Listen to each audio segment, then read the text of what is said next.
오선계가 100년이 넘도록 욕을 쳐 드신 것은 관문을 열어준 대가였습니다. 시청자 여러분 안녕하십니까? 이번 편에서는 이런 내용을 알아보도록 하겠습니다. 첫째, 병자호란에 패배한 후 조선의 왕자들이 심양의 볼모로 끌려갑니다. 그때 소현세자의 유명한 청성연가가 나왔습니다. 그에 대해 알아볼 것입니다. 둘째, 조선의 사신들은 산허관에서 배신자 오삼계를 욕했는데 역사의 죄인에 대한 생각을 해보도록 하겠습니다. 셋째, 산허관에서 만난 한족들은 조선의 사신들을 보고 눈물을 흘렸습니다. 나라가 망하면 어떤 신세가 되는지 보도록 합니다. 넷째, 조선의 사신들은 청나라 연경을 세장으로 부를 정도로 고통스러워했다는 내용에 대해 알아보겠습니다.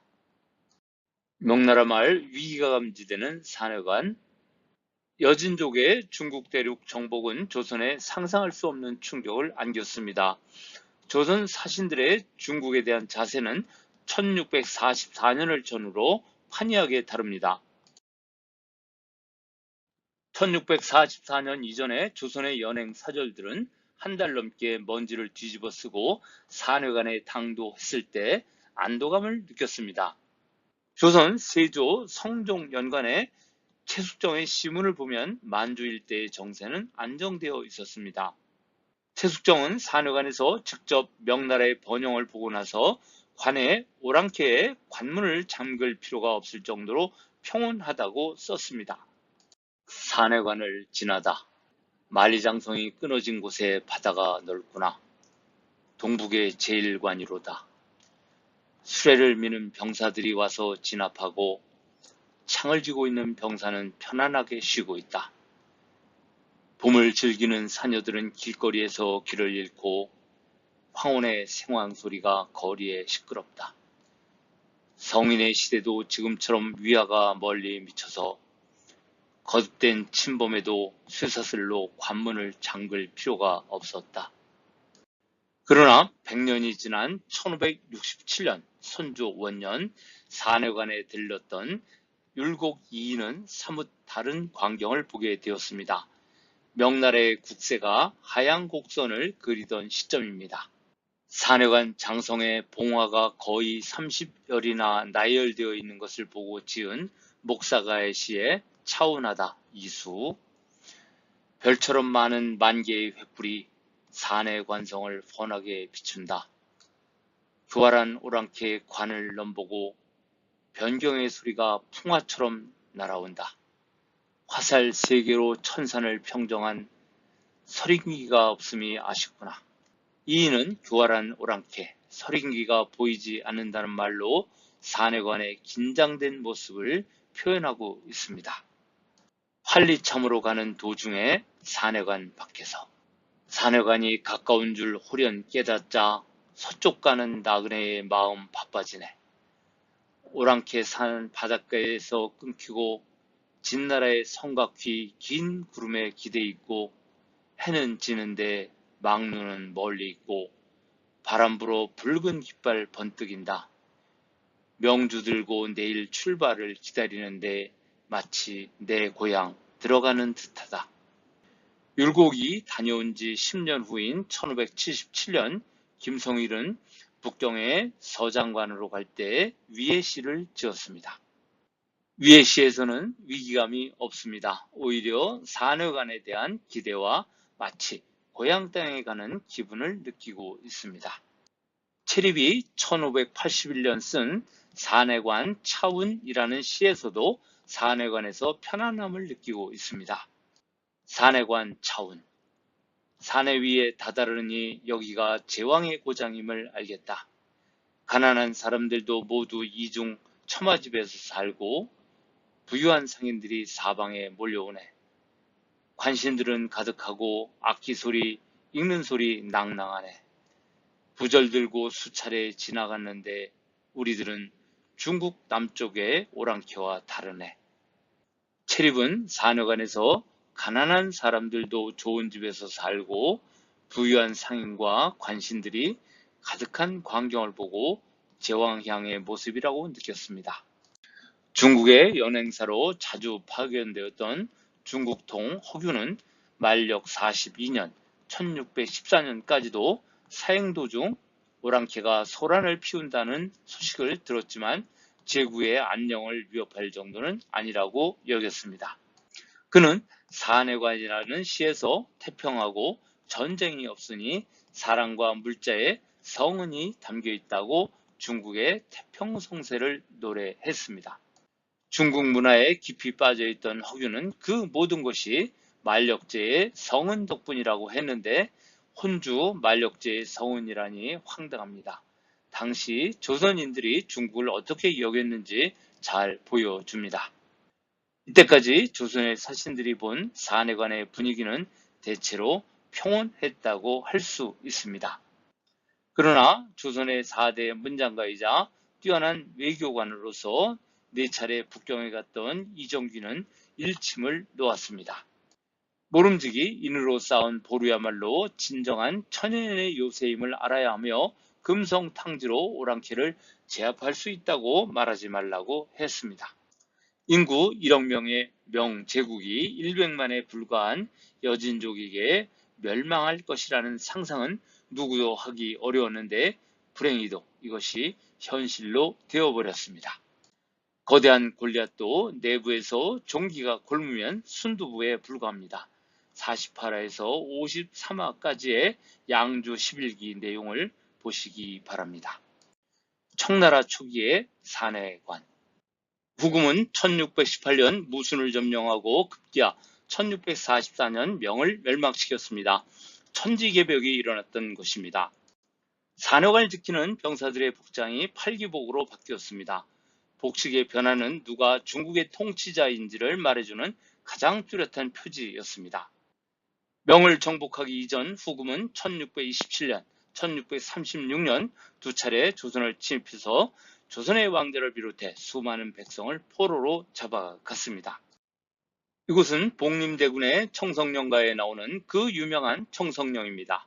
1640년 수많은 조선인들이 이 고개를 넘어 심양으로 끌려갔습니다. 청나라에 끌려간 인조의 아들들은 소현세자, 복림대군, 효종, 임평대군입니다. 임평대군은 다음에 귀국했지만 나머지 두 사람은 오래도록 청나라에 잡혀 있었습니다. 이곳은 통원보진인데 왕자들은 끌려갈 때 이곳을 통과했습니다. 박지원도 장맛비로 강물이 불어 6일을 머물면서 투전판에 끼기도 했던 곳입니다. 소현세자가 끌려갈 때 통원보 다음에 초하구라는 촌락을 통과했습니다. 소현세자의 청성령가에는 청성령 지났으니 초하구 어디메뇨라고 했으나 지도에서 보면 초하구가 먼저이고 청성령이 나중입니다. 청성령가 청성령 지났으니 초하구 어디메뇨. 호풍은 차갑고 차가운데 구준비는 무슨 일인가. 누가 내 행색 그려내어 궁전에 계신 임금님께 올릴까. 많은 사람들이 청성령가를 읊었지만 청성령과 초하구의 순서가 바뀌어 있는 것을 주목하지 않았습니다. 열하일기에는 초하구에서 점심을 먹고 그 후 청성령을 넘었다고 했습니다. 구글러스에 표시하면 청성령가의 지명 순서가 바뀌어 있음을 알 수 있습니다. 따라서 초하구 지났으니 청성령 어드메뇨라고 했어야 합니다. 심양으로 끌려가는 노정에서 만난 수많은 지명 때문에 생긴 착각이라고 생각합니다. 중국의 주인이 바뀐 지 7년이 지난 1651년 12월 조선의 왕자 임평대군은 또다시 이 길을 갔는데 대릉하에서 죽은 명나라 10만 병사를 이야기했습니다. 대릉하의 강물은 언제나 다 마를까. 후대 영웅들의 옷깃에 오래도록 눈물 가득하게 하네. 10만의 명나라 병사들 같은 날 죽었으니 지금까지 석양이 백골을 비추네.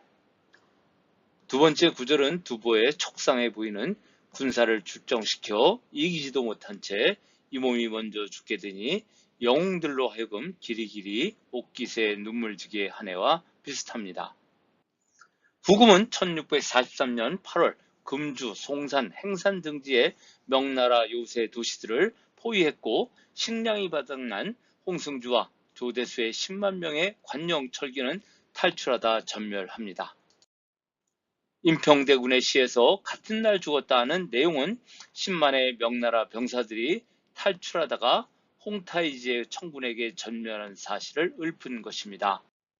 불과 8년 전의 전투였기에 수습되지 못한 인골도 있었을 것인데 임평대군은 두 차례 호란을 회상하며 눈물을 쏟은 것입니다. 임평대군은 5년 후인 1656년 효종 7년 순치 13년에도 사행단을 인솔했습니다. 그가 남긴 연도 기행의 기록은 만국의 한족들의 슬픔을 전하고 있습니다. 연회가 끝나고 객점으로 돌아오는데 거리 행인들은 사신 행차의 옷차림을 보고 한조의 의관을 생각하며 심지어 눈물 흘리는 사람까지 있다. 이는 필경 한인일 것이니 참으로 참혹하고 불쌍하다. 만주족에게 정복된 후 머리를 잘라 변발하고 청인의 치파오를 강제로 입어야 했던 한족들의 슬픔이 잘 묘사되어 있습니다. 연경의 사신단인 것이 몇 번인지 모르는데 중행, 사신을 맞이하는 접반사의 머리에 행악과 주구가 갈수록 심하다. 그 끝없는 욕심을 어떻게 다 채워준다는 말인가. 감기가 낫지 않은 것을 무릅쓰고 길을 가게 되니 머리가 아프고 눈이 침침하며 한열이 오르락내리락 했다. 고국으로 돌아가는 길이 아니라면 떠날 수 없었겠지만 일단 연경을 나서니 기쁜 마음이 넘쳐 흘러서 신음하는 것조차도 있고 마음이 미칠 것만 같았다. 임평대군은 이때의 사행에서 청나라의 폐악질에 이를 갈았습니다. 임평대군을 괴롭힌 자는 동족인 이일선이라는 자였습니다. 그는 미천한 출신으로 병자 호란 때 청나라로 끌려가 역관이 되었습니다. 효종과 현종 때 청나라 사신을 수행해와서 조선 조정을 겁박했던 자입니다. 임평대군이 지옥 같은 연경을 벗어나면서 기쁜 마음이 미칠 것만 같았다고 표현한 것은 우리의 조상들이 이 시절 어떻게 살았는지 보여줍니다. 당시 명나라를 부축할 힘이 없었다면 차라리 자신의 목을 찔러 죽어서 그 본래의 뜻을 밝혔더라면 천년 후까지라도 그 절의에 대한 칭찬이 마땅했을 것이다. 또한 임평대군이 오삼기에 대해 왜 감정이 없었겠습니까? 그는 위와 같이 말했습니다. 임평대군은 오삼기의 배신에 대해 절제 있게 비판했습니다. 절제된 비판이라 더욱 가슴을 파고듭니다. 임평대군 이후에도 조선의 사신들은 여진족에 조금도 기죽지 않고 원색적으로 비판했습니다. 1703년 숙종 29년 서종태는 오랑캐를 막던 사내관이 지금은 진흙탕처럼 선우의 집이 되었다고 표현하고 있습니다. 조대체는 1713년과 1720년 두 차례 청나라에 다녀오며 시를 썼는데 사용된 단어가 가관입니다. 영평으로 가는 길에 어느 해인가 오랑캐 기병이 관문을 들어왔다. 과거에 상처받은 마음 차마 말하고 싶지 않네. 대륙의 땅은 현재 내 복이 아니다. 오랑캐의 옛날의 중원을 어지럽혀 의관은 모두 북방의 터로 습관으로 보르는 양과 개의 촌락이 뒤섞였네. 명황제가 잠든 천수산에는 향불이 꺼졌다. 작은 나라가 황제의 은혜에 보답할 길 없다. 조태체는 중국을 지배하는 만주족을 오랑캐 기병, 터롯 갈구촌, 즉 양계마을 등의 모욕적인 단어로 능욕했습니다. 반면에 명나라 황제들이 잠들어 있는 천수산의 13능에 향불이 꺼졌다며 명나라를 그리워했습니다. 우리를 작은 나라라고 했는데 문재인의 뿌리가 여기인 듯합니다. 기원을 찾아 반갑습니다.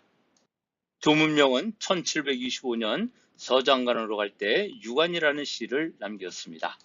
매일 수레는 덜덜 내며 달리고 연경은 아직 천리 나가야 하노나 관문을 나섰으나 푸른 소 보이지 않고 가까운 모래톱에 백마탄 오랑캐들 많이 지나고 길 양쪽에는 오랑캐 황제가 새로 심은 버드나무, 변새에는 목념 장군이 옛적 심은 느릅나무가 전해온다. 객들이 가장 마음을 상하는 곳, 해질녘 호가 소리가 먼 황무지에서 들려온다. 유관은 사내관의 다른 이름입니다. 멸망 후 80년이 흐른 시점이라 사내관은 만주의 색채로 덧칠되었습니다.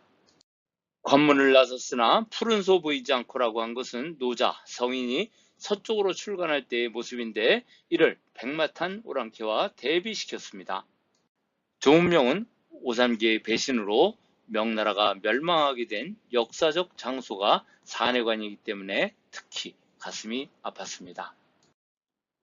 조문명은 웃기는 것이 진짜 오랑캐는 성 안에 있는데 지금 누구를 방어할지 모르겠다며 실소했습니다. 최재공은 1778년에 쓴 사내관가에서 오삼기를 직접 비판하고 있습니다. 임평대군에 이어 두 번째입니다. 오냐 어린애 오삼기야, 표주박 기울여서 어찌 바닷속을 알랴. 대명의 궁전에는 태평시대가 열려 이곳에는 한 번도 생각이 미치지 않았네. 사만이 분분하여 운명이 결정나니 풍우를 일체에 무너진 오삼기에 내맡겼네. 그대는 보지 못했는가? 맹호가 호시탐탐 문 밖에서 엿보는 것을. 주인은 깊이 잠들었으니 애석하도다. 최재공은 오삼기를 어린애로 조롱하면서 관문을 열어 이적을 끌어넣은 것을 비난하고 태평스러웠던 명의 시대를 그리워하고 있습니다. 그가 북경에 간 것은 명이 멸망하고 134년이 흐른 때입니다. 4세대가 지난 시점임에도 숙명배청의 기운이 그대로입니다. 계속적으로 조선의 관리들이 명을 그리워하는 이유를 다른 영상에서 에리 프롬의 자유로부터의 도피와 관련지어 말씀드릴 것입니다. 그래도 조선의 사신들은 오삼계와 만주족에 대한 느낌을 표출할 수 있었으나 문자옥의 탄압을 받은 중국인들은 오삼계에 대한 비판을 엄두도 내지 못했습니다.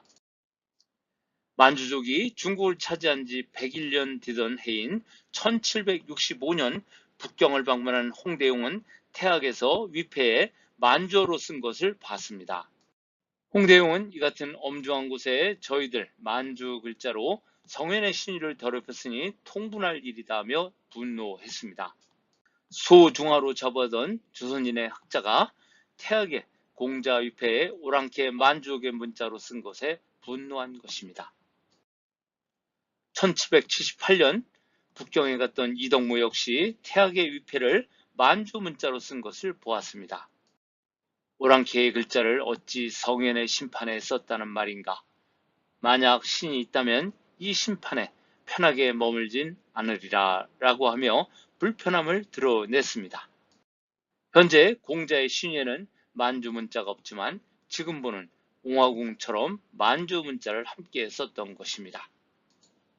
이처럼 호란 이후부터 강화되기 시작한 반청의식은 19세기까지 여전히 이어지고 있었습니다. 반청의식은 북학파 홍대용, 이덕무, 박지원이라고 해서 예외가 아니었습니다. 1780년 7월 23일 박지원은 사내관을 지나며 사내관기를 남겼습니다. 오삼기를 진시황의 아들 호해에 비유해 조롱하고 있습니다. 오호라 슬프도다. 목념이 장성을 쌓아서 대놈을 막으려 하였건만 진을 망칠 호에는 오히려 집안에서 자라고 있었다. 중산왕 서달이 이 관을 쌓아 되를 막고자 하였으나 오삼기는 관문을 열고서 적을 맞아들이기에 급급하였다.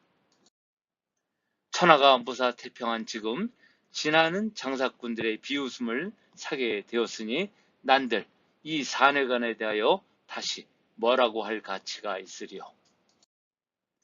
마지막 문장을 보면 이 관문을 지나는 장사꾼들은 배신자 오삼기에 대해 욕설을 많이 쓰는 모양이었습니다.